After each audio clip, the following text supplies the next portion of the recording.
안녕하세요. 저는 매일 수많은 사람들의 사연을 안고 길 위를 달리는 50대 택시 기사입니다. 제가 택시 운전을 한 것도 벌써 20회가 훌쩍 넘었습니다. 옷깃만 스쳐도 인연이라는데 이 넓은 세상, 그 많고 많은 택시 중에서 제가 운전하는 택시를 탔다는 것만으로도 참 소중한 인연이 아닐까요? 저는 매일 차에 시동을 걸 때마다 오늘은 또 어떤 사람들과 마주하게 될지 은근한 기대감으로 운전대를 잡습니다. 오늘 첫 손님은 서울역으로 가는 손님이었어요. 지방에 사는 엄마를 만나러 간다는 학생은 전날 늦은 시간까지 아르바이트를 하느라 늦잠을 자버려서 그만 택시를 타게 됐대요. 시계와 창밖을 번갈아 보며 초조한 표정을 짓는 학생에게 걱정하지 말라는 말을 건네고 먼저 내비를 살펴봤습니다. 빠른 길로 향한 덕분에 다행히 늦지 않게 손님을 목적지까지 안전하게 모셔다 드릴 수 있었어요. 손님을 내려준 후에는 택시 정거장에 길게 줄지어 있는 택시들 뒤에 저도 자리를 잡아봅니다. 택시를 타려는 손님이 많아서 그런지 생각보다 제 차례가 금방 다가오고 있었어요. 차를 멈추고 잠시 기다리는데 갑자기 뒷좌석 문이 열리더니 대여섯 살 정도 되어 보이는 꼬마가 영차 소리를 내며 택시에 올랐습니다. 설마 혼자 온 건가 싶어 깜짝 놀라 뒤를 돌아보니 저 멀리 할머니 한 분이 종종 걸음으로 서둘러 다가오는 것이 보였어요. 아이고, 지호야. 할머니만 두고 가면 어떡해. 그러다 길 잃어버리면 어쩌려고. 엄마한테 빨리 가야지. 할머니 너무 느려. 할머니까지 무사히 탑승한 것을 확인한 후 목적지를 물었더니 서울에 있는 한 대학병원으로 가달라고 하셨어요. 아까 꼬마의 말을 떠올리면 병원에 엄마가 있는 모양이에요. 저에게 얼마나 걸리냐 묻는 할머니에게 대략 예상 시간을 말씀드리고 아이의 엄마가 있는 병원을 향해 바퀴로 움직였습니다. 뒤에서는 꼬마가 엄마에게 줄 선물을 꺼내 보이며 할머니와 이야기를 나누고 있었어요. 엄마가 몇 밤 자면 집에 올 수 있냐는 꼬마의 말에 할머니는 대답했습니다. 지호가 밥 잘 먹고 엄마 보고 싶다고 안 울면 엄마가 얼른 나와서 집에 오지. 알겠어, 할머니. 나 이제 안 올게. 밥도 잘 먹을게. 아무 때나 서울에 오자고 조르는 것도 그만해야 돼. 알겠지? 치, 그래도 엄마가 보고 싶은데 어떡해. 뒷좌석 손님들의 대화를 들어보니 아이는 병원에 있는 엄마가 보고 싶어 할머니를 조른 모양입니다. 곧 엄마를 만날 생각에 들뜬 아이를 보니 20년 전 택시 뒷좌석에 올랐던 아이의 모습이 떠오르네요. 그때만 해도 그 아이가 제 인생을 바꾸게 될 거라고는 생각하지 못했었는데 인연이라는 게 참 기묘하다는 생각이 듭니다. 지금은 택시 운전을 천직으로 생각하고 살고 있지만 어렸을 때는 특별히 이 직업에 대해 관심이 있다거나 생각을 해본 적이 없습니다.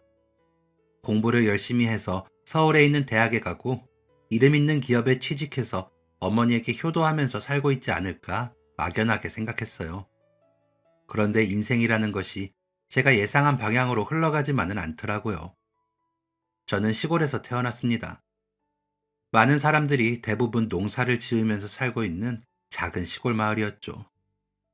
우리 집안은 대대로 물려받은 땅에서 농사를 지으며 넘치진 않아도 부족함은 없이 살아왔어요. 아버지가 일찍 세상을 떠난 후 외아들이었던 저는 온 가족의 기대를 한몸에 받으며 자랐습니다. 어머니는 작은아버지 가족과 함께 힘들게 농사를 지으면서도 오직 저 하나만 성공할 수 있다면 기꺼이 자신을 희생하겠노라 말씀하셨던 분이었어요. 어머니에게 저는 기둥이자 희망이었습니다. 아버지 대신 저에게 의지하며 늘 저만 바라보고 살았던 분이었죠. 어린 마음에 어머니의 기대가 가끔 무겁게 느껴질 때도 있었지만 마음속에는 언제나 제가 성공해서 평생을 나만 바라보고 고생만 한 우리 어머니에게 효도해야겠다는 생각을 잊지 않았어요. 어머니는 제가 농사를 도우려고 하면 불같이 화를 내셨어요. 그 시간에 공부를 더 하라면서요. 힘든 일 자꾸 하면 인생도 그렇게 된다면서 저에게는 추울 때 따뜻하고 더울 때 시원한 곳에서 일해야 한다고 자신처럼 살면 안 된다고 늘 입버릇처럼 말씀하셨습니다. 그래서 어렸을 때부터 공부를 열심히 했던 것 같아요.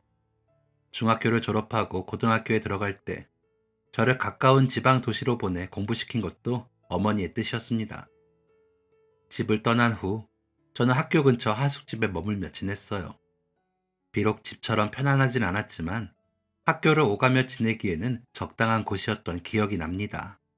하숙집에 있는 몇몇의 학생들은 대부분 그 지역 대학을 다니는 대학생들이었어요. 그 집안에서 고등학생이라고는 저와 여자아이 한 명뿐이었습니다.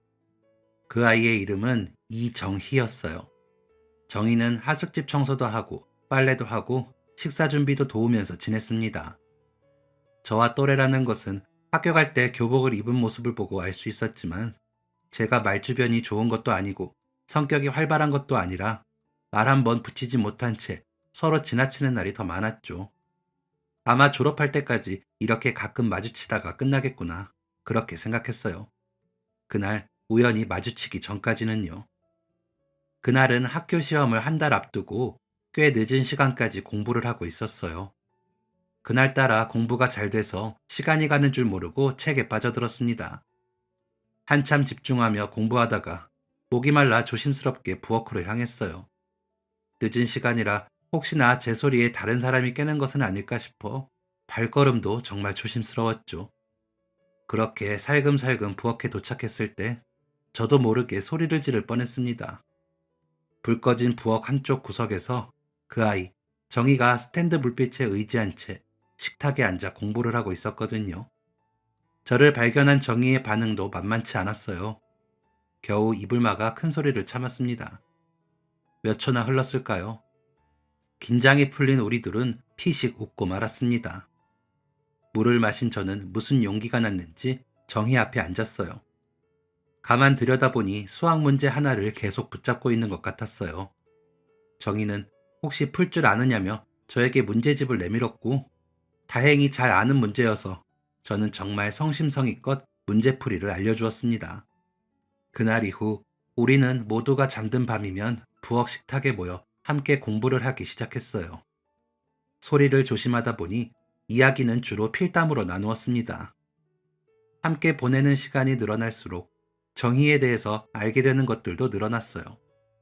저와 동갑이라는 정의는 아주 어렸을 때 부모님을 여의었고 자식이 없는 이모 부부가 자신을 거둬줘서 하숙집에서 허드렛 일을 하며 살고 있었어요.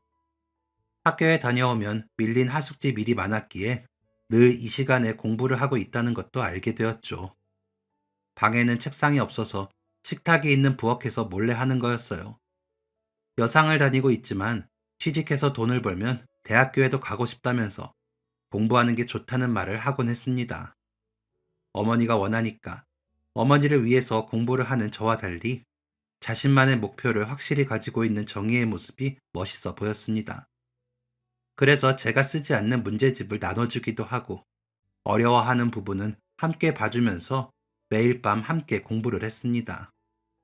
소심한 성격 탓에 학교에서도 있는 듯 없는 듯 조용하게 지내며 마음을 깊이 나누는 친구 한 명 없던 저에게 정희는 어느덧 가장 의지할 수 있는 사람이 되어 있었어요. 학교에서 외로이 지낼 때도 더 이상 아무렇지 않았습니다. 하숙집으로 돌아가면 나와 마음을 나누는 사람이 있다는 생각에 오히려 행복했어요. 그렇게 제 마음속에서 정희는 점점 많은 부분을 차지하게 되었습니다. 정희도 저와 같은 마음이었어요. 미래 이야기를 나눌 때도 우리는 함께 있었어요. 저도 정희도 비록 어린 나이였지만 평생을 함께하고 싶다는 생각을 하게 되었어요. 남들이 뭐라 생각하든 부엌에서 시작된 우리의 첫사랑이 마지막 사랑이 되리라 믿어 의심치 않았습니다. 하숙집에서의 3년은 정말 화살처럼 빠르게 흘렀습니다. 힘들었던 수험생 생활도 정희 덕분에 무사히 보내고 저는 서울에 있는 대학에 합격하게 되었습니다. 저와 함께 공부를 했던 정희도 이모 몰래 시험을 치렀고 대학에 합격했어요. 하지만 등록금이 없었고 혹시나 하는 마음에 이모 부부에게 이야기했지만 반응은 싸늘했습니다. 오히려 뭐하러 그런 짓을 했냐고 핀잔만 들었죠. 지금껏 키워준 것도 고맙게 생각해야 한다면서요. 제가 도울 방법이 없을까 고민했지만 저도 집에서 등록금을 타서 다니는 입장이라 할 수 있는 게 없어 안타까울 따름이었죠. 대학에 붙었는데 돈 때문에 못 간다는 게 속상해. 내가 해줄 수 있는 게 없어서 미안해. 에이, 그런 말이 어딨어. 네가 왜 미안해? 시험은 3년 동안 너랑 공부하면서 제대로 했는지 확인해보고 싶어서 한 거라니까. 돈 벌면서 계속 공부할 거야. 그러면 네가 합격한 대학교에 붙을지도 모르잖아. 저, 그럼 나랑 같이 서울로 갈래? 서울에? 응, 일자리도 서울에 더 많을 거야. 낮엔 각자 생활하고, 밤에는 지금처럼 같이 공부하고, 내가 계속 공부 봐주면 좋잖아. 제가 비록 지금은 해줄 수 있는 게 없지만, 어떻게든 정희를 서울로 데려가야겠다는 생각이 들었어요. 며칠 고민하던 정희는 결국 이모에게 서울로 가겠다는 말을 꺼냈습니다. 생각보다 이모의 반대가 컸어요. 아무런 연고도 없는 곳에서 대체 어떻게 혼자 살 생각이냐며 절대 안 된다고요. 정희는 서울에 좋은 일자리가 많다는 핑계를 대며 겨우 이모의 승낙을 받았습니다. 제가 먼저 서울에 집을 구하고 자리를 잡은 사이 정희는 하숙집 생활을 정리하고 제가 있는 서울집으로 오게 되었어요. 어머니에게 거짓말을 하는 것 같아 마음이 편하진 않았지만 어머니가 알게 되면 절대 반대하실 거라는 걸 알기 때문에 저도 집에는 비밀로 하고 정희와 함께 지내는 것을 택했어요. 비록 작은 부엌 하나 있는 단칸방이었지만 우리 두 사람 살기에는 더없이 좋은 공간이었습니다. 서울에 온 지 얼마 되지 않아 정희는 작은 회사의 경리로 취직을 했어요. 아침이 되면 저는 학교로, 정희는 회사로 떠났고 저녁이 되면 작은 자취방에 모여 함께 밥을 먹고 공부도 하고 놀기도 하면서 시간을 보냈습니다. 그럴 때면 꼭 신혼부부가 된 기분이었어요. 이렇게 사는 것도 나쁘지 않겠다는 생각이 들었어요. 매일 붙어 다니다 보니 어느덧 혼자보다는 둘이 더 자연스럽게 느껴졌습니다. 하지만 몇 년 동안 함께했던 우리에게도 잠깐 동안의 이별의 순간이 다가왔습니다. 제가 입대를 하게 됐거든요. 나 금방 다녀올 거야. 기다릴 수 있지? 응, 그건 아무 문제도 아니야. 네가 군대에서 고생할 거 생각하니까 그게 마음 아파서 그러지. 정희야, 우리 결혼하자. 뭐, 결혼? 우리가 지금 어떻게 결혼을 해? 지금 말고 나 군대 제대하는 대로 결혼하자. 지금도 이렇게 같이 살고 있는데 결혼하면 더 당당하게 함께 할 수 있잖아. 어머니 속이는 것도 계속 신경 쓰이고 너도 이모님 신경 쓰이잖아. 설마 나랑 결혼 안 하려는 건 아니지? 내가 너 말고 또 누가 있다고. 군대에 간다는 생각에 마음이 급해진 저는 은반지 하나를 주며 정희에게 청혼을 했습니다. 그리고 입대 전 어머니를 보러 집으로 가는 날 정희와 함께 했어요. 제가 도착했다는 소식에 버선발로 나온 어머니는 제 옆에 정희를 보고 깜짝 놀라셨습니다. 정희와 저는 어머니에게 절을 올리고 서로 결혼을 약속했다는 말씀을 드렸어요.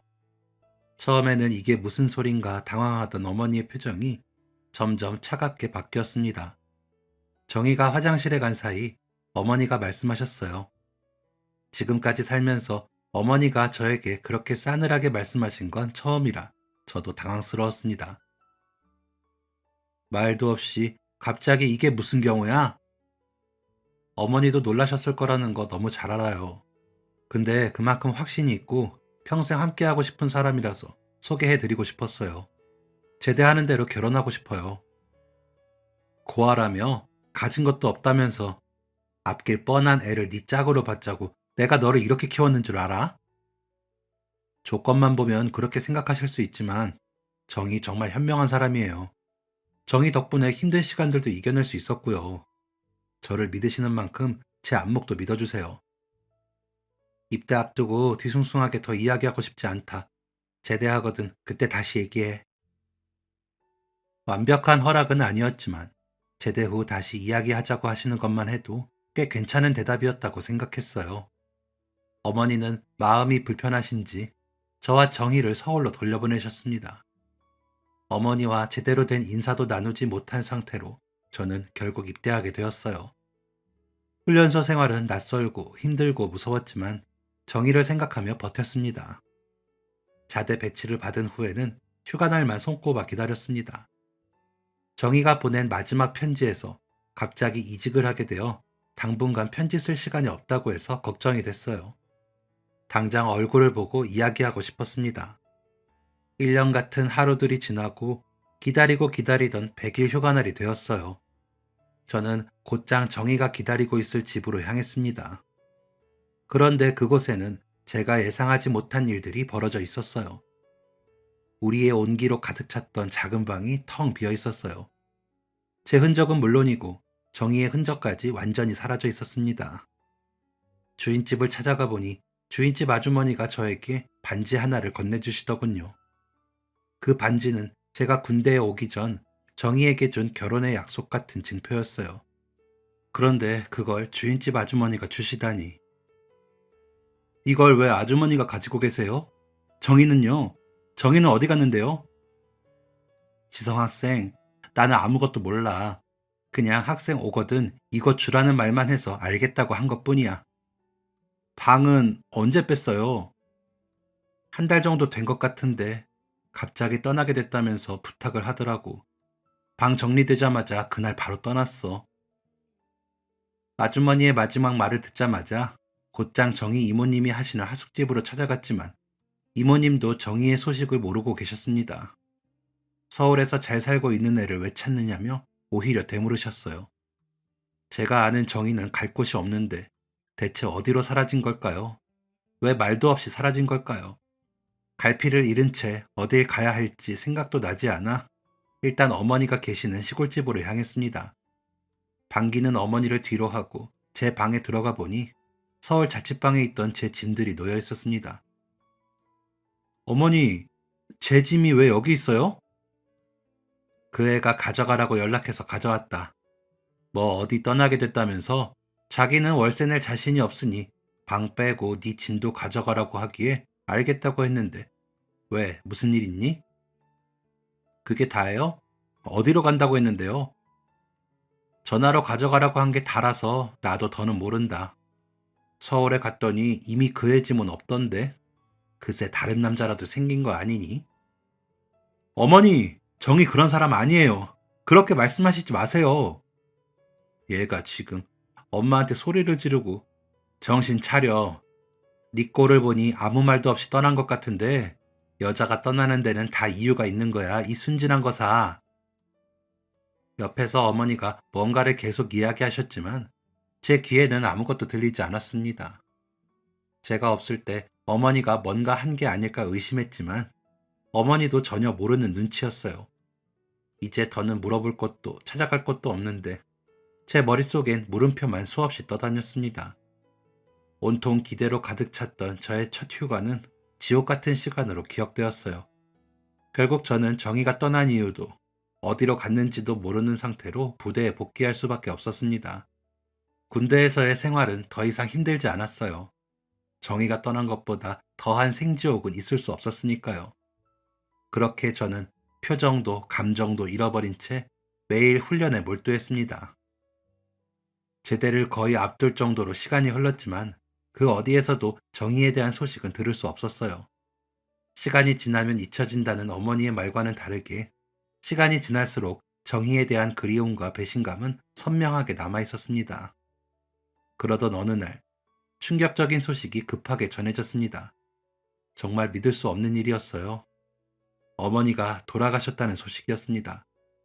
분명 건강하셨는데 이렇게 갑자기? 특별 휴가를 받아 빈소에 가는 동안에도 제발 거짓말이길, 뭔가 착오가 있길 바라고 또 바랐어요. 하지만 영정사진 속 주인공은 우리 어머니가 맞았습니다. 제가 도착하자 작은아버지가 저를 붙잡고 무릎을 꿇으며 통곡을 하셨어요. 계속 뭐라고 말씀하시는데 하도 우셔서 제대로 들리지 않았어요. 잘못했다, 미안하다, 내가 죽일 놈이다, 이런 말들을 반복하셨던 것 같아요. 멍하니 영정사진을 바라보고 있는 저에게 다른 친척분이 이야기를 해주셨습니다. 작은아버지가 큰 사기를 당했다고요. 큰 돈을 벌 수 있다는 생각에 어머니까지 설득해서 아버지가 남겨주신 재산까지 몽땅 투자를 했는데 사기꾼한테 제대로 당하고 말았던 거죠. 결국 가지고 있던 집도 땅도 모든 재산을 잃은 어머니는 그 충격에 쓰러지셨고 그날부터 알타가 끝내 돌아가셨다고요. 대체 이런 중요한 이야기를 왜 지금 하냐는 저에게 어머니가 마지막 남은 정신으로 절대 저에게만은 알려선 안 된다고, 제가 제대하기 전까지 그 사기꾼 잡아서 해결하면 된다고 말씀하셨다고 하셨습니다. 평생 저만 걱정했던 어머니는 마지막 순간까지 홀로 모든 것을 삼키고 떠나셨던 거예요. 허망했습니다. 제 인생의 가장 중요한 사람들이 모두 떠나버리고 완전히 세상에 혼자가 된 기분이었어요. 장례를 어떻게 치렀는지 사실 제대로 기억이 나지 않습니다. 이제 다 울었다고 생각했는데 또 눈물이 났어요. 제 손으로 흙을 덮을 때는 차라리 저도 그 속에 함께 눕고 싶다는 생각이 들 정도였어요. 무너지지 않으려고 노력했지만 의식은 계속 아득해지고 제가 알 수 없는 어둠 속으로 빨려 들어가는 기분이었습니다. 제 인생에서 다시 없을 큰 충격과 슬픔 속에 어머니를 보내고 얼마 후 저는 제대를 하게 되었어요. 아무것도 없이 세상에 내던져진 기분을 아시나요? 제대 당시 제 기분이 그랬어요. 이제 저는 저를 반겨줄 어머니도 없고 제 한 몸 따뜻하게 놓을 수 있는 집도 없었습니다. 그렇다고 학교에 돌아갈 수도 없었어요. 아무것도 가진 것 없는 빈털터리 신세였으니까요. 처음에는 학교 동기들의 자취방에서 신세를 졌습니다. 친구가 학교에 가면 저는 슈퍼에서 소주를 사서 아무도 없는 방에서 안주도 없이 병나발을 불었어요. 그렇게 취할 때까지 술을 마시고 겨우 잠드는 삶이 이어졌죠. 처음엔 걱정하던 친구도 점점 저를 불편해하는 것이 보였어요. 이제 이 집에서 나가야 될 때가 됐구나 싶었죠. 그 무렵 정말 이상하게도 살아가는 것에 대한 그 어떤 미련도 느껴지지 않았어요. 제가 지켜야 할 것도, 희망도, 기대도 모두 사라져버렸는데 제가 살아야 할 이유가 뭔지 아무리 생각해도 떠오르지 않았습니다. 그때는 제 마지막을 생각했어요.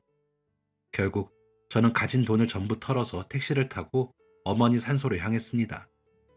세상을 떠나기 전 마지막으로 어머니를 보고 싶다는 생각이 들었거든요. 제법 쌀쌀한 바람이 불었지만 제 옷은 바람을 막아주기에는 역부족이었어요. 제 차림 때문이었을까요? 빈 택시 몇 대를 그대로 보내고 나서야 겨우 택시를 잡았습니다. 춥다고 생각하지 않았는데 택시에 오르고 나서 제가 몸을 떨고 있는 게 느껴졌습니다.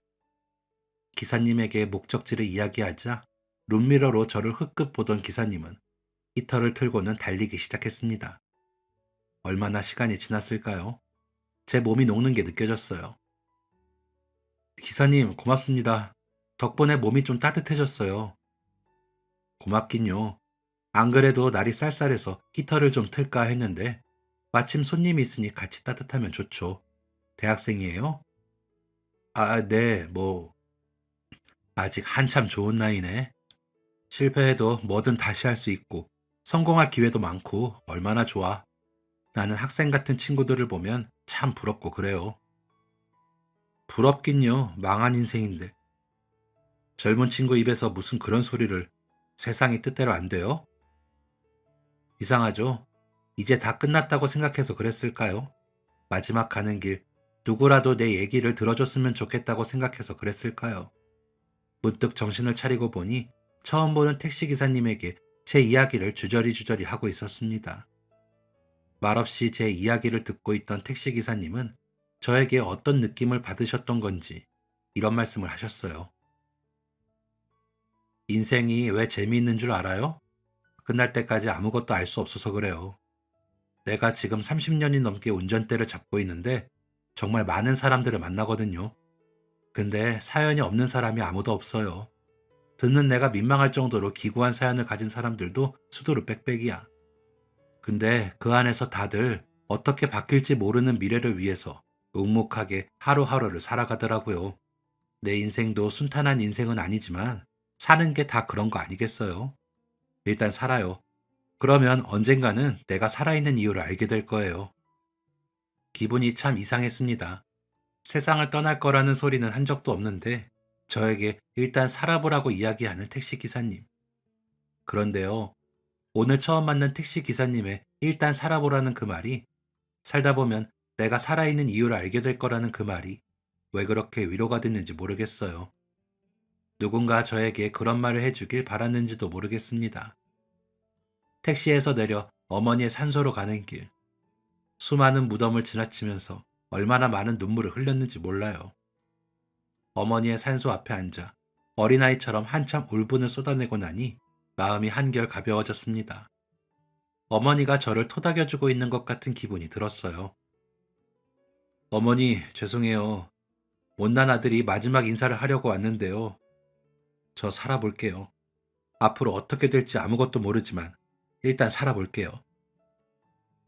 처음 만난 택시기사님 덕분에 생사의 기로에서 올바른 선택을 하게 되었고, 저는 비록 혼자 남았지만 다시 한번 잘 살아볼 결심을 하게 됐습니다. 다시 친구 집으로 돌아간 저는 염치 없지만 조금 더 신세를 지겠다는 이야기를 꺼냈습니다. 친구는 제 표정이 달라졌다는 걸 느끼고는 조용히 어깨를 토닥여줬어요. 말은 안 했지만 제가 혹시나 잘못된 선택을 할까봐 걱정됐다고, 가만히 기다리면 돌아올 거라고 생각했는데 말없이 집에 돌아오지 않아 신고할 생각까지 했다고요. 친구가 저를 귀찮아할 거라는 것은 모두 제 오해였어요. 친구는 친구만의 방식으로 제가 다시 제자리를 찾을 수 있게 지켜보고 있었던 거죠. 눈물나게 고맙고 미안했습니다. 다음 날부터 저는 새벽부터 공사장에 나가 일용직으로 일하면서 돈을 모았어요. 그러면서 새롭게 생긴 제 꿈을 위한 준비를 시작했습니다. 바로 택시기사라는 꿈이요.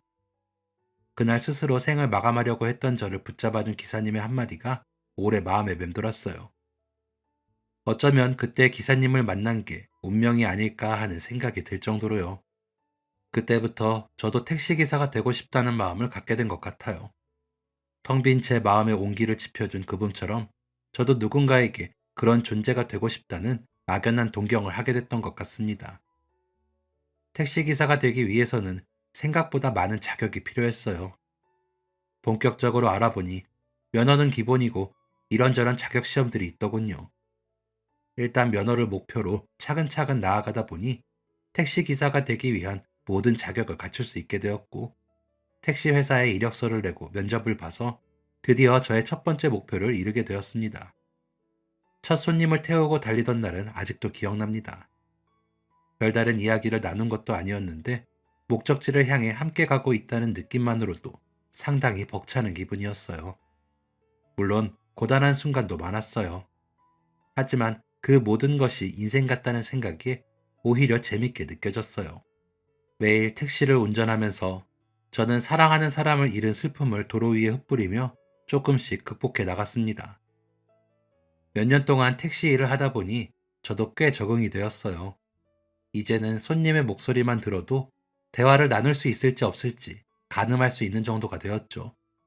처음 만난 사람과 티키타카를 주고받으면서 짧은 시간을 채우는 것은 참 즐거운 일이었어요. 가끔 예전에 저처럼 우울한 표정을 짓고 있는 손님을 보면 위로가 되는 음악을 틀어주거나 작은 글귀를 전달하기도 하면서 저만의 방식으로 응원을 건네기도 했어요. 하루는 제주도에서 여행을 온 손님을 태웠는데 서울이 아닌 다른 지역에서 온 사람들의 이야기도 참 재미있더라고요. 그래서 나름의 고심 끝에 강원도로 이사를 가기로 결심했습니다. 제가 좋아하는 산도 바다도 있고 여행객도 많이 찾는 도시라는 점이 매력적으로 다가왔어요. 지금 다니는 택시 회사 사장님이 강원도에 있는 택시 회사 사장님과 잘 알고 있어서 저를 추천해 주셨고, 이사와 동시에 곧바로 일을 시작할 수 있었습니다. 전국 각지에서 설레는 마음으로 여행 온 관광객들을 태우고 다니는 것은 제 생각보다 더 멋졌어요. 제가 알고 있는 정보를 손님들에게 알려주기도 하고, 이 손님에게 들은 정보를 저 손님에게 나누기도 하면서 매일 단편 영화를 보는 것처럼 다양한 이야기들을 들을 수 있었습니다. 이 도시에서 꽤 오래 지낼 것 같다는 예감이 들었어요. 그날은 전날 내린 늦가을비 때문인지 꽤 쌀쌀했어요.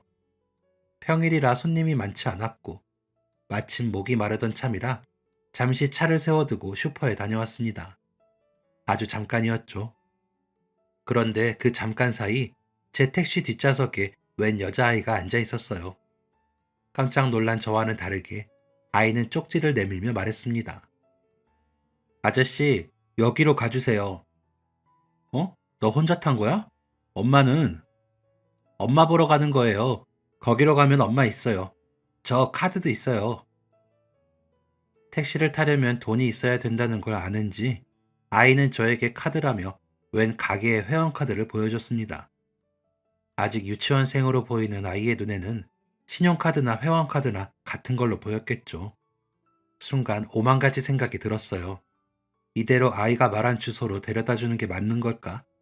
혹시 길을 잃었거나 부모를 잃은 거라면 경찰서에 데려다 주는 게 낫지 않나? 제가 고민을 하는 사이 아이는 다시 한번 저를 재촉했습니다. 엄마가 기다린단 말이에요. 빨리 가요, 빨리. 이게 맞는 건진 모르겠지만 아이가 워낙 영특해 보이기도 했고 일단 주소로 가면 누구든 만날 수 있겠다는 생각에 일단 운전을 시작했습니다. 주소지를 보니 이곳에서 차로 1시간은 떨어져 있는 곳이었어요. 가는 동안 뒷좌석에 앉은 아이에게 이런저런 질문을 했습니다. 혹시라도 위험한 상황에 노출되어 있는 건 아닌지 주의하면서 이야기를 나눴어요. 아이는 올해 6살이 되었다고 하더군요. 6살인데 말도 잘하고 혼자서 겁도 없이 용감하다는 생각이 들었어요. 원래 엄마와 둘이 살던 아이는 얼마 전부터 이모 할머니 집에서 살게 되었대요. 엄마가요, 돈 많이 벌면 데리러 온다고 했는데 벌써 열밤 잤는데 안 와요. 엄마 너무 보고 싶어서 나왔어요. 그랬구나. 이모 할머니한테는 얘기했어?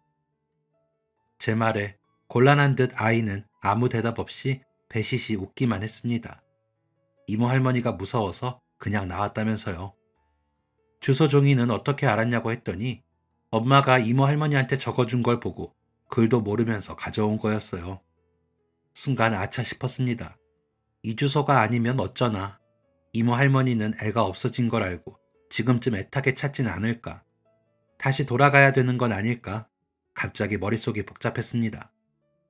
목적지가 가까워질수록 어떻게든 되겠거니 싶은 마음은 들었지만 사실 운전대를 잡은 손길은 초조해졌어요. 그러다 갑자기 아이의 목소리가 커졌어요. 자기가 아는 곳이라며 가리키는 걸 보니 제대로 오긴 왔구나 싶어 내심 마음이 놓였어요. 목적지에 도착해 적당히 차를 세워두고 아이와 함께 내렸습니다. 여기에요. 우리 집이에요. 그래? 우리가 잘 왔구나. 엄마한테 한번 가볼까? 하지만 아이의 집에서는 아무런 인기척이 느껴지지 않았습니다. 계속 두드려봤지만 묵묵부답이었어요.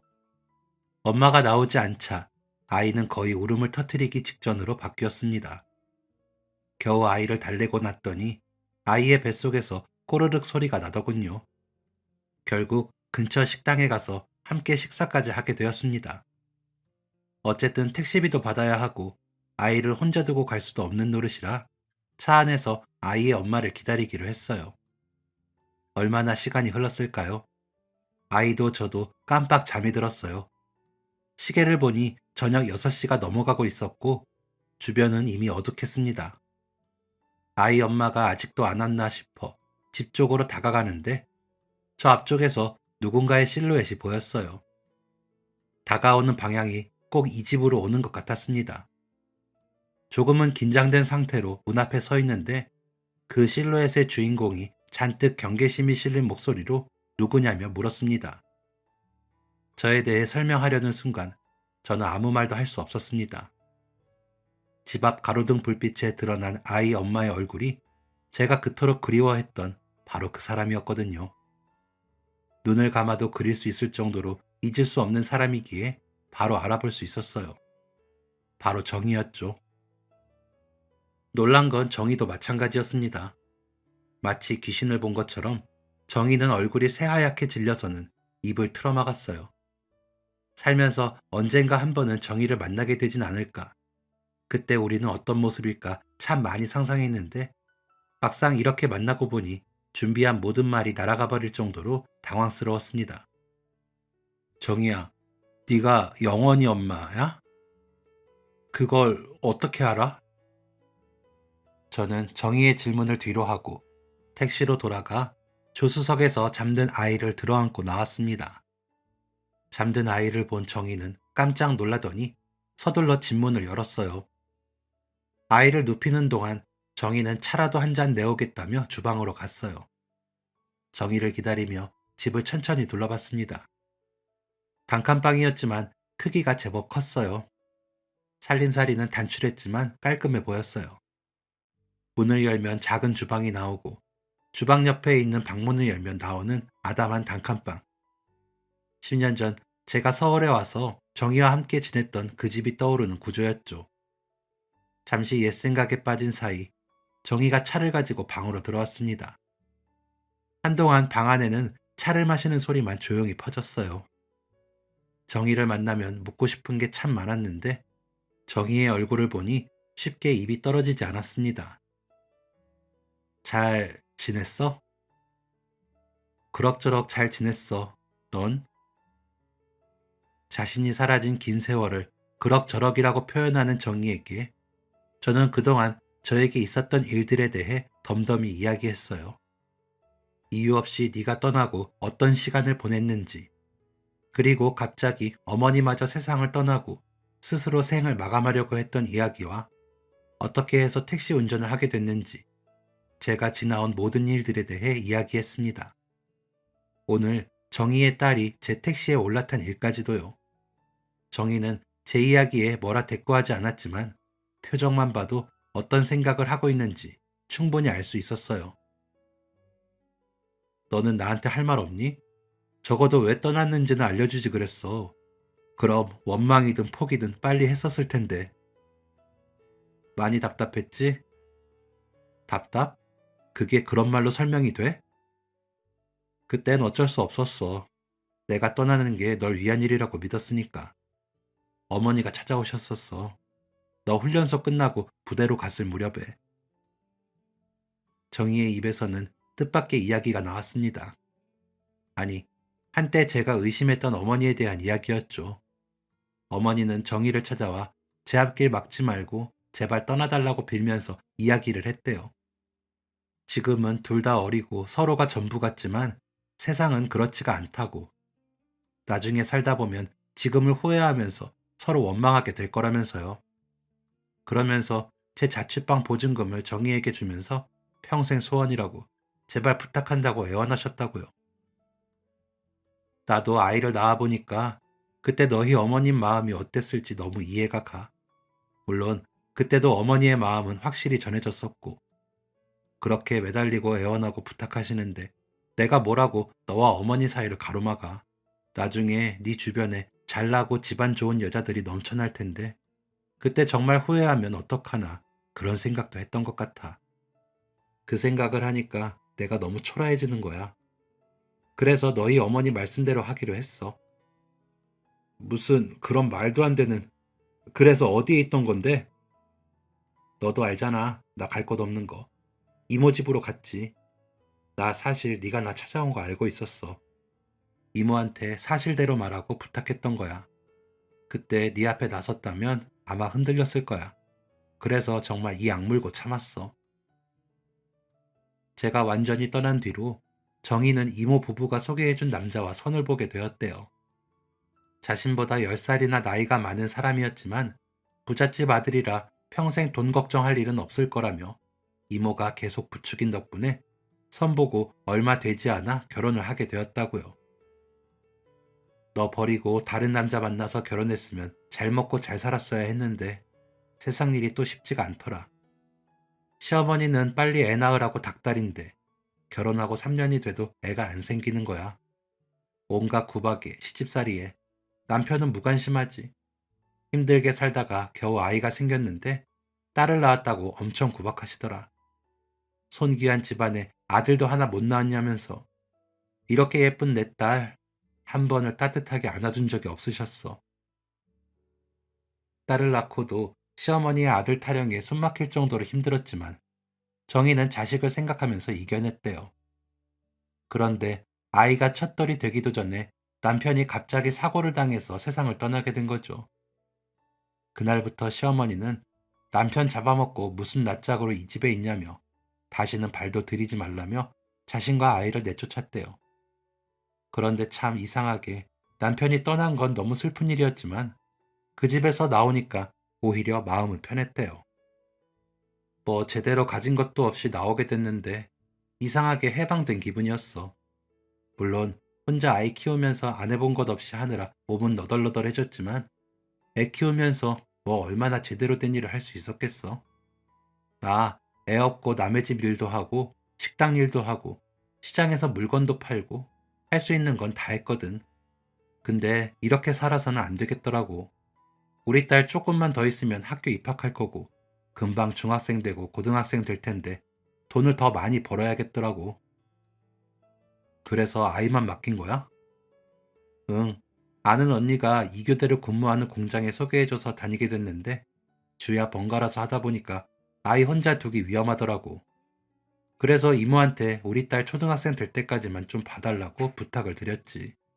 정희의 딸이 말한 이모 할머니는 하숙집의 이모였어요. 몇 년 전 이모부가 돌아가시고 이모는 하숙집을 정리하고 고향인 강원도로 오게 됐다면서요. 마침 지금 사는 집과 거리가 많이 멀지 않아서 매달 얼마씩 생활비를 드리고 아이를 부탁하게 된 거였죠. 매일 우리 딸 얼굴만 떠올리면서 버텼어. 보고 싶어도 꾹 참고 내가 빨리 돈 버는 게 중요하다고 생각해서 그렇게 한 건데 그게 아이한테 못할 짓이었나 싶네. 지난주에 스케줄이 꼬여서 보러 못 갔더니 이렇게 올 줄은. 그것도 네 택시를 타고 올 줄은 꿈에도 생각 못했어. 정희의 이야기를 듣고 잠든 아이의 얼굴을 보는데 알 수 없는 감정이 파도처럼 밀려왔습니다. 10년 만에 만난 첫사랑에 대한 애틋함, 그 시절 지켜주지 못한 죄책감이 제 마음을 파고들었어요. 그리고 그런 사람을 다시 만난 기적을 만들어준 것이 이렇게 작은 존재라고 생각하니 감정이 북받쳐 오면서 고맙고 기특한 마음에 저도 모르게 아이를 끌어안고 그야말로 대성통곡을 하고 말았습니다. 지난 세월의 야속함을 담아 목 놓아 오는 저를 보고 정의가 조용히 다가와 끌어안아주며 다독였어요. 순간 제 인생이 다시 돌아온 것 같은 느낌이 들었습니다. 이런 난리통 속에서도 새근새근 잠들어 있는 아이의 모습은 마치 천사가 내려온 것 같았어요. 기적 같은 재회를 한 후 저는 다시는 이 인연을 놓지 않으리라 다짐했습니다. 정희와 정희의 딸에게 절대 무너지지 않는 든든한 울타리가 되어주고 싶었어요. 정희의 딸이 이어준 기회를 다시는 놓치고 싶지 않았습니다. 그날 이후 저는 매일 정희를 보기 위해 1시간 거리를 달려갔어요. 처음에는 불편해하던 정희도 변함없는 제 모습을 보고 저를 밀어내지 않았어요. 정희는 직장을 옮기고 아이를 이모 할머니 댁에서 데려왔어요. 아이가 완전히 돌아온 뒤로 우리 셋은 매일 함께 시간을 보냈습니다. 함께 하고 싶었던 소소한 일상을 공유하다 보니 자연스럽게 옛날 감정이 떠올랐어요. 몇 달의 시간이 흐르고 우리는 혼인신고를 하고 살림을 합치게 되었습니다. 다른 사람들의 축복을 받는 결혼식을 하진 않았지만 우리 셋이 가족 사진을 찍는 것으로 우리만의 결혼식을 대신했어요. 그 순간만큼은 세상 그 어떤 것도 부럽지 않았습니다. 아이는 아빠에 대한 기억이 없어서인지 아니면 제가 좋아서인진 모르겠지만 저를 아빠라고 부르며 곧장 따랐어요. 한참 내려다볼 정도로 작은 아이가 아빠 하며 부를 때는 마음속에 비장한 책임감이 생기는 기분이었어요. 하루는 택시 운전을 마치고 집에 돌아오자마자 딸이 다급하게 저를 부르더군요. 무슨 일인가 싶어 가봤더니 깜짝 선물이라며 유치원에서 만든 네잎클로버를 주는 거예요. 생각지도 못한 선물에 저도 모르게 눈물이 찔끔 날 것 같았습니다. 고사리 손으로 열심히 색칠했을 모습을 떠올리니 입가에 절로 미소가 번졌어요. 저는 딸이 준 소중한 네잎클로버를 문방구에 가서 코팅을 했어요. 그리고 고리를 달아 택시를 운전할 때마다 룸미러 옆에 달고 다녔습니다. 딸을 만나게 된 것 자체가 인생의 가장 큰 행운인데 이렇게 부적처럼 딸이 만들어준 네잎클로버를 달고 있으니 모든 일이 잘 될 것만 같았어요. 운전을 할 때마다 룸미러 옆에서 살랑살랑 흔들리는 네잎클로버를 보고 있으면 우리 가족에 대한 책임감과 사랑 덕분에 더 힘을 내서 일을 할 수 있었습니다. 네잎클로버를 달고 다닌 이후로 장거리 손님도 부쩍 많아진 느낌이었어요. 빈차로 돌아다니는 일도 거의 없었고요. 우연의 일치일지 모르겠지만 이 모든 것이 네잎클로버 덕분이라는 생각이 들더라고요. 그러다 정말 신기한 경험을 하게 됐습니다. 평소처럼 손님을 내려주고 다시 운전을 시작하려는데 달아뒀던 네잎클로버가 갑자기 툭 하고 떨어지더라고요. 천천히 고칠까 하다가 그래도 우리 딸이 준 부적인데 바로 달아야겠다 싶어서 잠시 정차를 하고 네잎클로버를 주었어요. 튼튼하게 매듭을 지어 묶어뒀는데 갑자기 떨어져서 의아하다는 생각이 들었죠. 전보다 더 꼼꼼하게 매듭을 짓고 다시 출발하려는데 순간 쾅 하는 굉음이 들렸습니다. 신호가 바뀌면서 사거리에 대기하고 있던 차들이 움직이는데 갑자기 끼어든 트럭 때문에 추돌 사고가 일어나면서 순식간에 도로가 아수라장이 되었어요. 그 모습을 보는데 등 뒤로 식은땀이 흐르는 것이 느껴졌습니다. 만약 딸이 준 네잎클로버가 떨어지지 않았다면, 이걸 지금 고치지 않았더라면 사고 현장에 저도 있었을 테니까요. 그 사건 이후로 저는 딸이 준 이 네잎클로버 없이는 절대로 운전을 하지 않게 되었어요. 딸이 제 생명을 구해준 것만 같아서 놀랍고 감사할 따름이었습니다. 큰 사고를 피한 뒤에 저는 더 조심히 운전하는 버릇이 생겼어요. 언제나 제 택시에 탄 사람들의 안전을 우선시하고 손님에게 늘 친절하고 따뜻하게 대했더니 회사 친절 사원에 자주 뽑혔고 덕분에 보너스도 두둑히 받게 되었어요. 그저 하루하루 감사하게 살았을 뿐인데 정말 큰 행운이 언제나 제 곁에 있는 것 같았습니다. 그렇게 세월이 흐르고 꼬마였던 딸이 벌써 대학생이 되었습니다. 공부를 참 잘했던 딸은 그 흔한 과외 한 번 받지 않았는데 떡하니 서울에 있는 명문대에 입학하게 되었어요. 딸이 서울로 가면서 우리 식구들도 모두 서울로 터를 옮기기로 결정했습니다. 금의 환영이라는 말이 지금 맞는 말인진 모르겠지만 사랑하는 가족을 얻고 서울로 돌아가는 제 기분은 그 어느 때보다 벅차올랐어요. 딸은 스스로 장학금을 받아 어학연수도 다녀올 정도로 참 기특하게 자랐습니다. 정희는 딸이 졸업하면 오랫동안 마음에 품었던 대학생의 꿈을 이루겠다며 그 누구보다 의욕에 불타고 있어요. 이제부터는 우리 정희 뒷바라지를 열심히 해야겠네요. 차창 밖으로 병원이 보이자 꼬마 손님의 목소리가 한껏 더 올라갑니다. 할머니는 무사히 데려다줘서 고맙다는 말과 함께 택시에서 내리셨어요. 저도 조심히 잘 다녀오시라는 말을 건네고 다시 손님을 맞이할 준비를 시작합니다. 이번엔 또 어떤 손님이 택시에 타게 될까?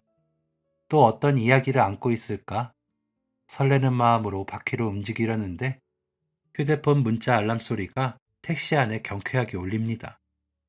문자를 확인해 보니 딸이 취업에 합격했다며 오늘 파티하자고 일찍 들어오라는 메시지를 남겼네요. 오늘은 어쩐지 평소보다 더 운이 좋을 것 같은 기분이 듭니다. 딸의 메시지를 보고 나니 20해 전 그 기적 같은 날이 떠오릅니다. 그날 택시 안에서 딸을 만나지 못했다면 제가 지금처럼 행복할 수 있었을까요? 삶의 끝에서 마지막 희망으로 선택한 택시 운전이 저를 다시 살게 만들고 저에게 가족을 만들어주고 미래를 기대할 수 있게 이끌어 주었습니다. 일단 살면 살아있는 이유를 알 거라고 하셨던 이름 모를 택시 기사님. 저는 이제 제가 살아있는 이유를 정확히 알고 있습니다. 그때 저를 붙잡아 주셔서 감사했어요. 덕분에 저는 제 택시에 타는 사람들과 따뜻한 온기를 나누며 감사히 살고 있습니다. 오늘도 저는 도로 위를 달리며 누군가에게도 기적 같은 순간이 찾아오길 바라며 따뜻한 인사를 건넵니다. 언젠가 제 택시에 타게 된다면 애청자 여러분도 여러분의 이야기를 들려주세요. 그 기적 같은 만남을 기다리며 저는 열심히 도로를 달리고 있겠습니다. 지금까지 사연 들어주셔서 감사합니다. 사연이 재밌으셨다면 구독과 좋아요를 눌러주세요. 감사합니다. 안녕히 계세요.